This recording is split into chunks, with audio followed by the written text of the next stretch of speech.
vida espiritual, ¿verdad? Él habló del Espíritu Santo, él habló de tantas cosas lindas y que tenemos que poner en práctica. Yo quiero hacerle una pregunta antes que nada. ¿Cuántas veces hemos orado hoy en este día, independientemente del programa? ¿Oramos antes de venir a la iglesia? Qué bueno, hermanos. Oramos para comer, también oramos. Y oramos para muchas cosas, ¿cierto? Hermanos, ¿por qué les digo esto? Porque hoy en día lo que más necesita el pueblo de Dios es la oración. Y tristemente tengo que decirlo que no estamos orando lo suficiente. No estamos orando lo suficiente como para alcanzar un nivel espiritual que Dios pueda aprobarnos y considerarnos como su pueblo, ¿verdad? Nosotros conocemos tantos personajes en la Biblia que oraron mucho a Dios, desgarraron su corazón, entregaron su vida a Dios a través de la oración. Y cuando usted lee las historias, se da cuenta que todo eso triunfó. Nosotros decíamos hace rato, ¿verdad? En la historia de Moisés y Josué, que fue el que la continuó. Y hoy nos dimos cuenta, ¿verdad? En el sermón de Josué, que dijo que ya no era siervo de Moisés, sino que era siervo de Dios. Y qué lindo, hermanos, que cuando Dios nos considera sus siervos, ya no somos siervos de cualquier persona, de cualquier compañía, de cualquier empresa, de cualquier patrón, sino que ahora somos siervos de Dios. Pero para que eso sucediera, Josué, al igual que Moisés, tuvieron que sacrificar muchas cosas, pero la comunión o comunicación con Dios fue lo más importante. Le quiero contar una historia de la hermana White. Dice aquí que la hermana White, los últimos años que ella vivió, algunos lo saben, que ella vivió en Santa Elena, California, ¿verdad? Sus últimos días ya prácticamente, y ahí fue que murió en Santa Elena, California, ¿verdad? Pero dice, hay una persona que contó esta historia, la señora McGiven, que era la secretaria de la hermana White. Dice que la secretaria de la hermana White, en cierta ocasión, dice que iba para su habitación, ya era hora de dormir, pero lo hacía constantemente, porque como era secretaria de la hermana White, vivía en la misma casa, ahí en Santa Elena. Y dice que cuando ella se disponía a ir a su casa, a su cuarto de habitación, le llamó la atención algo. Ella estaba acostumbrada a orar juntamente con la hermana White, pero en esa ocasión le llamó mucho la atención porque dice que ella sorprendió a la hermana White arrodillada, orando. Pero lo que más le sorprendió a ella, hermanos, es la forma en cómo ella estaba orando. ¿Y cuál era la forma en que la hermana White oraba? Bueno, ella dijo de esta manera, la hermana McGiven dijo, que la hermana White dijo: Señor, yo te pido por los líderes del mundo, hablando de los líderes adventistas, ¿verdad? Dijo: yo te pido por todos los líderes del mundo que aprendan a ser líderes como Moisés, que aprendan a ser líderes como Josué, pero sobre todo que aprendan a ser líderes como Jesús. Con ese amor, con esa pasión hacia la gente, que no sean supervisores, que no sean managers en la iglesia, sino que sean líderes espirituales. Así lo expresó la hermana White. Pero ahí no termina la oración. La oración seguía diciendo: Señor, yo te pido por nuestros pastores en todo el mundo. ¿Y por qué pedía la hermana White por los pastores en todo el mundo, hermanos? Ella complementa su oración diciendo que nuestros pastores predicaran la verdad. Porque hoy día, hermanos, y por muchos años, ha habido muchos pastores, no solamente en diferentes iglesias, que incluso en nuestras iglesias, que no han querido predicar la verdad. Y en la oración, la hermana expresa que pedía a Dios: Señor, yo te pido por nuestros pastores para que ellos prediquen la verdad, porque sabemos realmente usted y yo que la verdad nos hace ¿qué cosa? Libres, exactamente, ¿verdad? Pero la señora McGiven no termina su texto ahí, porque de hecho ella escribió esa historia, ella escribió un solo libro nada más, con las anécdotas que ella vivió al lado de la hermana White. Pero ella dice también que después de haber pedido por nuestros líderes, por nuestros pastores, también pidió por nuestros maestros en nuestras iglesias, en nuestros colegios adventistas y también en los colegios públicos, escuelas públicas, ¿verdad? ¿Y cuál fue el pedido de la hermana Elena de White?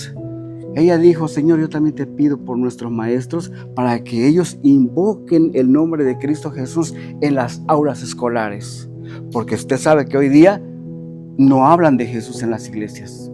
Tienen prohibido hablar del amor de Cristo en las iglesias. Y por último, la hermana McGibbon concluye su testimonio y dice que ella pide por las familias de la iglesia.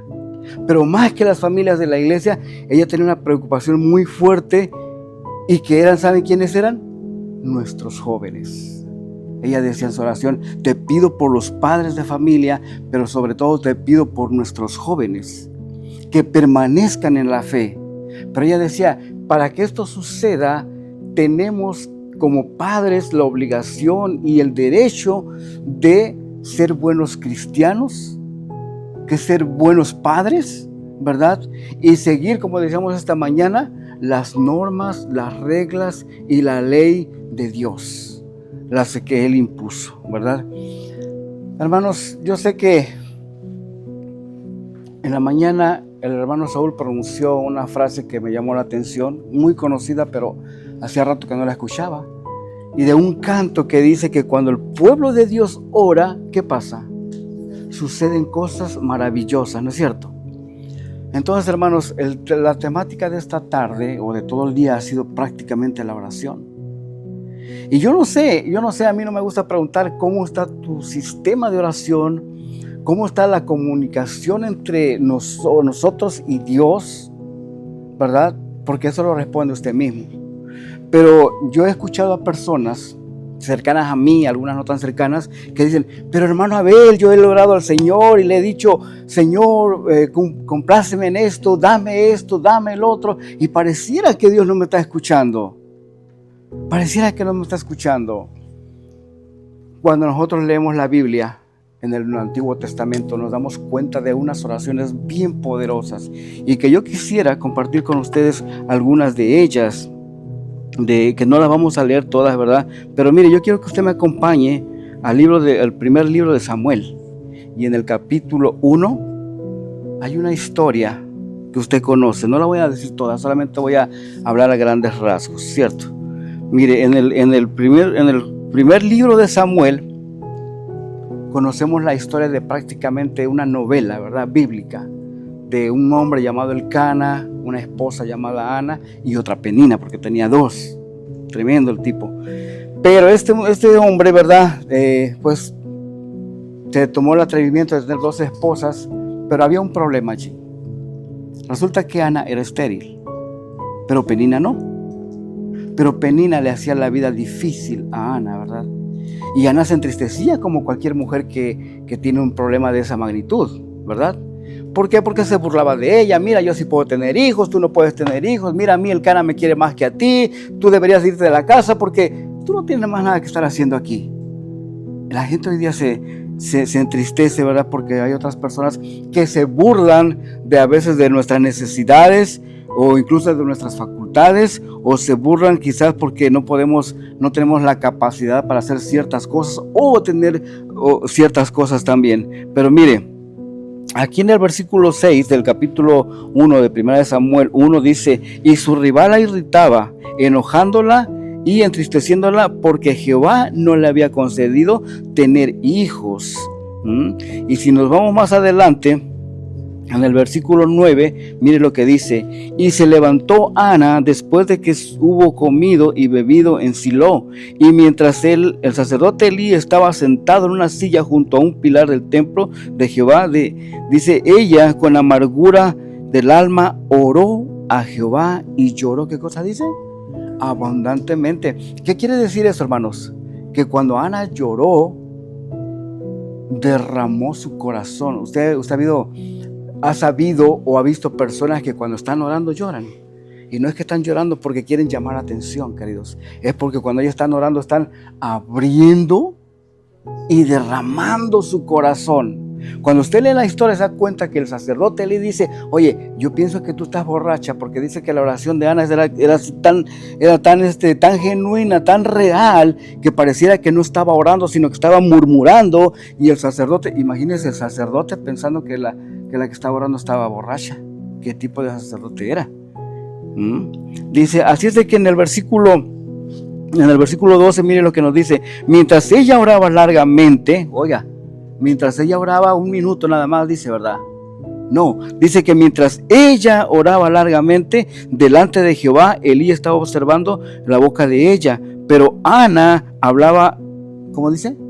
En su corazón. Ana hablaba en su corazón. O sea que la oración de Ana no era cualquier oración. Ahí es donde volvemos a repetir que ella desgarraba su corazón ante Dios, ¿verdad? Oraba largamente. A veces tenemos problemas, hermanos, y vamos manejando, ay, Señor, ayúdame porque yo tengo que hacer esto y me tiene que salir bien, porque si no voy a meterme en problemas. Amén. ¿Qué dice el consejo de Ana? Dice que Ana oraba largamente, ¿verdad? Y entonces en el versículo 16, dice: no tengas a tu sierva por una mujer impía, porque por la magnitud de mis congojas y de mi aflicción he hablado hasta ahora. Y en el versículo 19 dice: levantándose de mañana, escuche esto, levantándose de mañana, adoraron delante de Jehová y volvieron y fueron a su casa en Ramá. Y Elcana se llegó a Ana su mujer, y Jehová se acordó de ella. Dice: y aconteció que al cumplirse el tiempo, después de haber concebido, Ana dio a luz un hijo y le puso por nombre, ¿cómo? Samuel, diciendo: por cuanto lo pedí a Jehová. Pero mire que hay algo aquí en el versículo 19 que me llamó la atención. Dice que levantándose de mañana, adoraron delante de Jehová. ¿Qué decíamos esta mañana, hermanos, en la escuela sabática? ¿Qué decía, o mejor dicho, qué dijo Josué?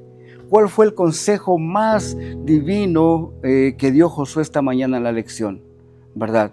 Que había que, perdón, esfuérzate y sé valiente, ¿verdad? Y que fuéramos temerosos de Dios a través de la adoración. ¿Cuándo? Cuando tengamos tiempo. Aquí no, dice el texto claramente que es levantándose muy de mañana. Cuando usted va al capítulo 1 de Lucas, versículo 31 me parece, o 35, que dice que Jesús se levantaba muy de mañana y oraba al Padre. Eso quiere decir, hermanos, que yo desde muy temprano tengo que orar. ¿Por qué le comento esta historia de Ana, hermanos? Porque ya Ana nos acaba de enseñar que tenemos que abrir el corazón para que Dios nos escuche. Orar largamente, ¿verdad? Cuando digo largamente no quiero decir que pasemos horas en una sola oración, pero que nos demos tiempo de orar una y otra cada vez que tengamos la oportunidad, ¿verdad? Y hay oraciones, hermanos, de este tipo que Dios respondió. No le voy a leer todas las historias, pero yo quiero comentarle algo. En el libro de Segunda de Crónicas, cuando usted tenga un tiempo, léalo por favor. En el libro de Segunda de Crónicas, en el capítulo 20, se va a dar cuenta de una cosa. Hay un problema allí. Es un sistema de guerra. Dice que, voy a leer solamente los primeros versículos. Dice: pasadas estas cosas, aconteció que los hijos de Moab, dice, y de Amón, y con ellos otros de los amonitas, dice, vinieron contra Josafat a la guerra. Y acudieron algunos y dieron aviso a Josafat, diciendo: contra ti viene una gran multitud del otro lado del mar, y de Siria, y he aquí están en Hasesón y Tamar, que es Gadí. ¿Qué está pasando allí? El pueblo de Israel iba a ser atacado por los pueblos que acabamos de leer, ¿verdad? Y le dieron aviso al rey Josafat, quien fungía en ese momento como el rey de Israel, ¿verdad? Y Josafat se preocupó. Pero lea antes de eso el 6 y mire lo que dice el 6. Y dijo, ya hablando Josafat aquí, voy a leer el 5, dice: entonces Josafat se puso en pie en la asamblea de Judá y de Jerusalén y en la casa de Jehová delante del atrio nuevo. Y mire lo que dijo el rey Josafat. Dice: y dijo: Jehová, Dios de nuestros padres, ¿no eres tú Dios en los cielos y tienes dominio sobre todos los reinos de las naciones? Dice: ¿no está en tu mano tal fuerza y poder que no hay quien resista? Dios nuestro, ¿No echaste tú a los moradores de esa tierra delante de tu pueblo de Israel y le diste la descendencia de Abraham a tu amigo para siempre? Lo que está haciendo el rey Josafat, queridos, es reconociendo el poder de Dios y las maravillas que Dios había hecho en el pasado. Cuando yo tengo problemas o cuando usted tiene problemas, ¿qué es lo primero que tengo yo que hacer? Reconocer al dador de la vida, reconocer al que me puede dar la solución a todos los problemas, como lo hizo el rey Josafat en esta historia. Pero hay algo que yo quiero que lea también ahí mismo en el versículo 19 y en el 20. Dice: se levantaron los levitas de los hijos de Coat y de los hijos de Coré para alabar a Jehová, el Dios de Israel, con fuerte y alta voz. ¿Para qué? Para alabar a Jehová, el Dios de Israel, con fuerte y alta voz. Dice: y cuando se levantaron por la mañana, salieron al desierto de Tecoa, y mientras ellos salían, escucha esto, Josafat, estando en pie, dijo: oídme, Judá y moradores de Jerusalén, creed en Jehová vuestro Dios y estaréis seguros, creed en sus profetas y seréis prosperados. ¿Qué yo tengo que hacer ahora? Creer en Jehová de los ejércitos, creer en su poder, creer en sus maravillas. Dice creer en Jehová, pero también tengo que creer en sus profetas. Para yo, hermanos, poder hacer una oración, si yo quiero respuesta, hermanos, tengo que ser en primer lugar como Ana, orar largo tiempo, aunque sean en momentos separados, pero orar de una manera consecuente. Pablo fue claro cuando dijo: señores, orar sin cesar. Pablo no estaba diciendo: señores, arrodíllense y hasta que se canse, no. Pero como yo decía hace rato, cada vez que tengamos la oportunidad de orar, hermanos, hagámoslo. E incluso si usted va manejando, nada más no cierre los ojos porque va a chocar. Pero aún manejando podemos: Señor, ayúdame a llegar con bien a mis sitios donde yo deseo llegar. Y la otra parte que les quiero comentar es que, mire, el rey Josafat, la confianza que tuvo en Dios. Era una guerra terrible que iban a tener con estos hombres, ¿verdad? Pero Josafat le dijo al pueblo que tenían, primero que nada, dice, creer en Dios. Hay una frase que la hermana White pronunció en uno de sus libros que dice que cuando nosotros, hermanos, le pedimos algo a Dios, creyendo que Él nos lo va a dar, el milagro sucede. El milagro sucede porque Dios es poderoso. Dios es poderoso. Ahora, hermanos, ya vimos cómo es que la hermana Elena de White, la sierva del Señor, oraba, ¿verdad? Dice la hermana, su secretaria, ¿verdad?, que cuando la hermana oraba, había algo muy especial, una vibra bien positiva que se sentía en ese hogar en Santa Elena, California, cuando ella oraba. ¿Sabe por qué? Porque ella hacía lo mismo que Ana. Ella abría su corazón, desgarraba su alma ante Dios, y todo lo que ella le pedía al Señor, la hermana McGiven dice que podía ver los resultados, ¿verdad? Ahora vimos cómo Ana también oraba, ¿verdad? Prácticamente es lo mismo, ¿cierto? El rey Josafat oraba. Y son oraciones bien bonitas, hermanos. El rey David, ¿cómo oraba el rey David, hermanos? Cuando exclamó aquel salmo que dice, Salmo 23, Jehová es mi pastor y nada me faltará, y en lugares de delicados pastos me hará descansar. Me llama la atención cuando el rey David dice, nada me faltará.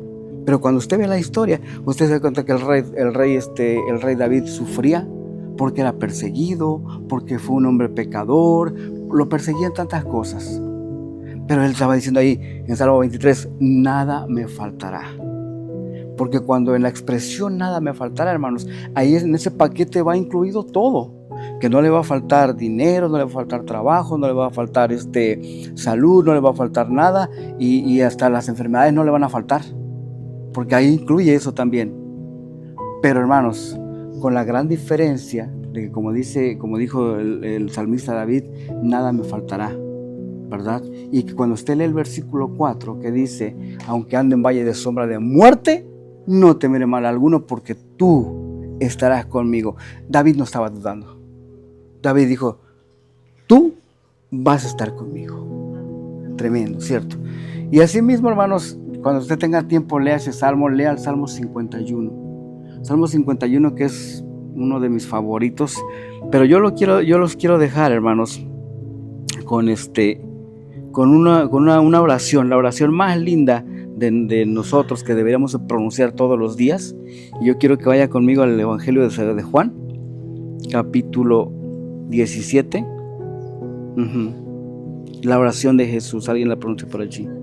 No, Juan, yo solamente Juan. Mire, Jesús tuvo una oración que yo en lo personal, hermanos, la hago mía, ¿verdad? Porque ahí está ahí está la solución de todos nuestros problemas, hermanos. La forma en que Jesús oró, hermanos, es tremenda. Y yo quiero empezar a partir del versículo 11 de San Juan 17. Mire lo que dice allí, dice: ya no estoy en el mundo, mas estos están en el mundo, y yo voy a ti. Padre Santo, a los que me has dado, guárdalos en tu nombre. Dice, para que sean uno, así como nosotros. Dice, Señor, Padre, guárdalos en tu nombre, para que ellos sean uno, como tú y yo somos uno. ¿De qué está hablando Jesús ahí, hermanos? ¿Qué significa uno? Unidad. El Padre, Jesús y el Espíritu Santo forman una sola persona, ¿verdad? Son tres personas en una, ¿verdad? Pero la unidad, lo que Jesús está diciendo ahí, estamos unidos tú y yo y el Espíritu Santo. Y yo te pido, Señor, en este momento, dice Padre Santo, a los que tú me diste, dice, los que me has dado, guárdalos en tu nombre, para que sean uno para que sean uno, así como nosotros. O sea, en otras palabras, así como Dios Padre, Dios Hijo y Dios Espíritu Santo estaban unidos, ahora Jesús quiere que también nosotros estemos unidos como iglesia, como hermandad. Porque hoy que empieza prácticamente ya el 2026, hermanos, yo sé que han pasado algunas cosas que no todas fueron agradables, algunas fueron problemas, fueron tantas cosas, y no hablo en la iglesia, hablo en general, en la familia, en el trabajo, en donde sea. Pero ahora Jesús en este texto diciendo que seamos uno. Mire lo que dice el 12, dice, cuando estaba con ellos en el mundo, yo los guardaba en tu nombre. Dice, y a los que me diste, yo les guardé, y ninguno de ellos se perdió, sino el hijo de perdición, para que se cumpliera la escritura. Dice, pero ahora voy a ti, y hablo esto en el mundo, dice, para que tengan mi gozo cumplido en sí mismos. ¿Qué es lo que estamos buscando nosotros al venir a la iglesia? ¿Qué es lo que estamos buscando nosotros al tener una relación íntima con Dios, hermanos? Estamos buscando la vida eterna, ¿no es cierto? Todos queremos ir al cielo. Todos queremos ir al cielo, pero la pregunta es, y como dijo el pastor en la mañana, ¿estamos preparados? ¿Estamos listos para ir a la iglesia, al cielo? Porque si no estamos preparados, hermanos, a veces hay gente que dice, pero es que es bien difícil ser cristiano, pero es que es bien difícil alcanzar la vida eterna. Y yo le voy a decir una cosa, que la vida eterna es de lo más fácil que nosotros podemos experimentar. En el capítulo 3 de Juan y en el versículo 16, que dice, porque de tal manera amó Dios al mundo, que ha dado a su Hijo unigénito, para que todo aquel que en él cree no se pierda, mas tenga, ¿qué cosa? Vida eterna.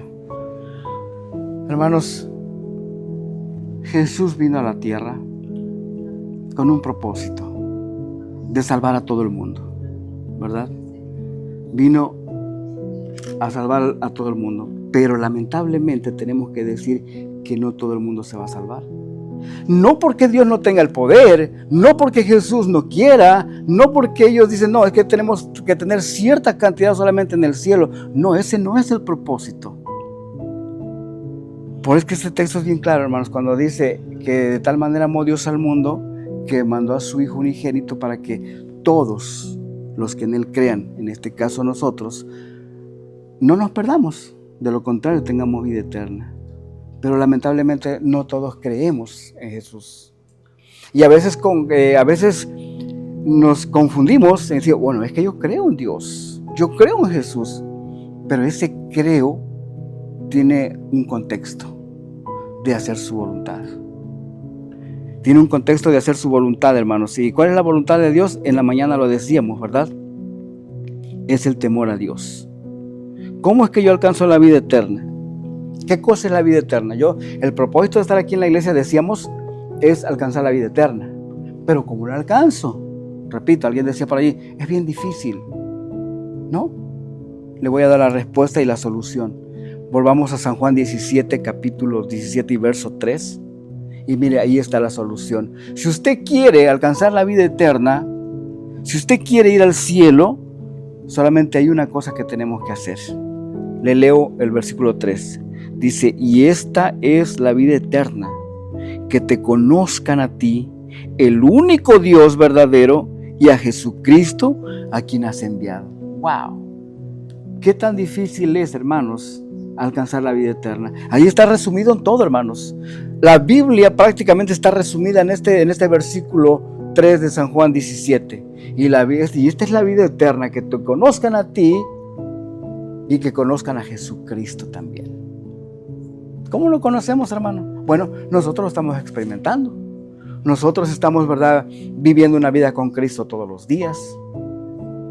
¿Sabe cómo yo conozco a Jesús? Cuando yo leo los 4 evangelios. Pero también en el Antiguo Testamento está, no quiero decir que no solamente ahí puedo conocer a Jesús.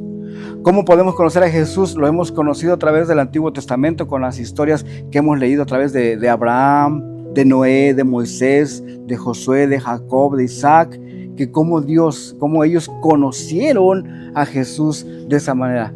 Y como decíamos en la mañana también, cómo es que a Abraham se le concedió todo lo que él pedía. Porque él fue un hombre obediente a Dios. La obediencia es la clave para poder tener una relación íntima con Dios, y de esa manera, como dice aquí Jesús, dice, y esta es la vida eterna, que te conozcan a ti, el único, y no hay otro Dios, queridos, no hay otro Dios. Si alguien le viene a vender una idea barata de que no, es que mira, allá en Nueva York dicen que ya Jesús anda, ¿no? que en Jerusalén y que en este lado, no le crea. Mateo 24 es claro cuando Jesús dice, porque muchos vendrán en mi nombre diciendo yo soy el Cristo, y a muchos se engañarán. Y más tarde dice, pero tengamos mucho cuidado, porque incluso a los que estamos aquí nos podría engañar el enemigo. Entonces, ¿qué quiero decir con esto, hermanos? Con este tema, que tenemos que conocer al Dios único y verdadero, y la única manera es escudriñando su palabra. Eso es todo lo que tenemos que hacer. Y caer de rodillas todos los días y hacer esas oraciones que Ana nos enseñó aquí. La oración que hizo Josafat, pero la más linda, la oración que hizo Jesús. Y como también la sierva del Señor nos enseñó cómo es que ella oraba en su casa o en todo momento, ¿verdad?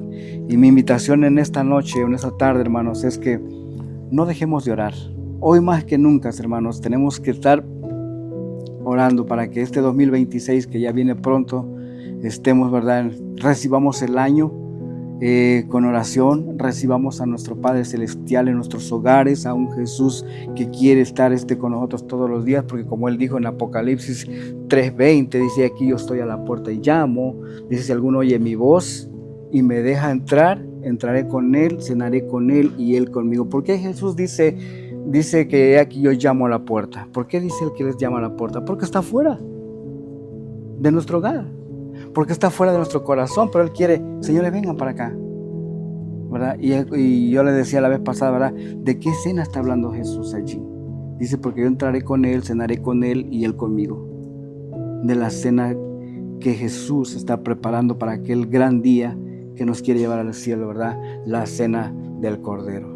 Es mi deseo, hermanos, en esta noche, que Dios les bendiga, que, ¿verdad?, y que sigamos practicando lo que ya sabemos, sigamos leyendo, sigamos cantando, porque también la música nos trae una conexión con Dios, ¿verdad? Hoy estamos experimentando música linda que nos han traído nuestros hermanos de otras iglesias y nuestras hermanas, ¿verdad? Y les agradezco de todo corazón. Y el consejo es hermanos, conozcamos a Jesús, conozcamos la vida eterna, porque Él nos quiere llevar a la eterna, y en esta está la vida eterna, que te conozcan a ti, el único Dios verdadero, y a Jesucristo, al quien has enviado. Oración de Jesús. Que Dios le bendiga.